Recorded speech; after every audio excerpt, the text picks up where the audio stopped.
नमस्कार नमस्कार नमस्कार. प्रभाच्या अगदी पहिल्या पुरस्कार सोहळ्यात तुमच्या सगळ्यांचं मनपूर्वक स्वागत. सगळ्यात आधी मला तुमचे आभार मानायचे आहेत, कारण तुमच्याचमुळे मला पुन्हा एकदा तरुण होण्याची संधी मिळाली. गेल्या 100 वर्षांमध्ये तुम्ही म्हणजे माझ्या मायबाप रसिक प्रेक्षकांनी ज्याप्रमाणे मला वेळोवेळी साथ दिली आहे, त्याचमुळे मी 100 गाठू शकलोय आणि पुन्हा एका नवीन रूपात तुमच्यासमोर येऊ शकलोय. या 100 वर्षांमध्ये मी खूप काही अनुभवलंय. या महाराष्ट्राच्या मातीत मला दादासाहेब फाळकेंनी जन्माला घातलं आणि कित्येक मराठी सुपुत्रांनी लाडाकोडानं वाढवलं. कधी मी पौराणिक कथा होतो तर कधी तमाशा, कधी अयोध्येचा राजा तर कधी तुकाराम, कधी कथा झालो दुर्बल शेतकऱ्यांची तर कधी व्यथा झालो या जुलमी राजकारणाची. माझा जन्म स्वातंत्र्यापूर्वीच्या भारतातला. त्यावेळीही मी खूप समृद्ध आणि लोकप्रिय होतो, अगदी आजच्यासारखा. जेव्हा मी जन्मलो तेव्हा आधी सर्वांना खूप आश्चर्य वाटलं, पण नंतर लोक सगळी दुःख विसरून माझ्यात समरस झाले.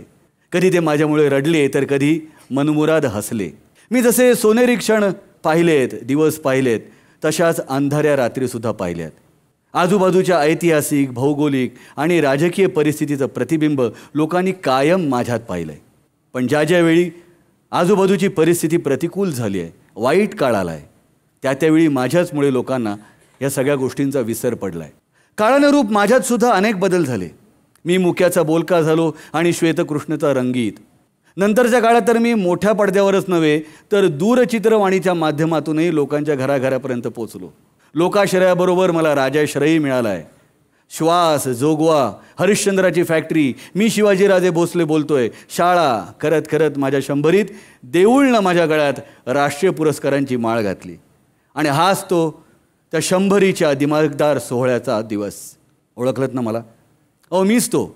इथल्या युगपुरुषांच्या अंगाखांद्यावर खेळलेला, प्रत्येक मराठी माणसाचा अभिमान असलेला, कित्येकांचं स्वप्न असलेला आणि कित्येकांचं जगणं असलेला मराठी चित्रपट.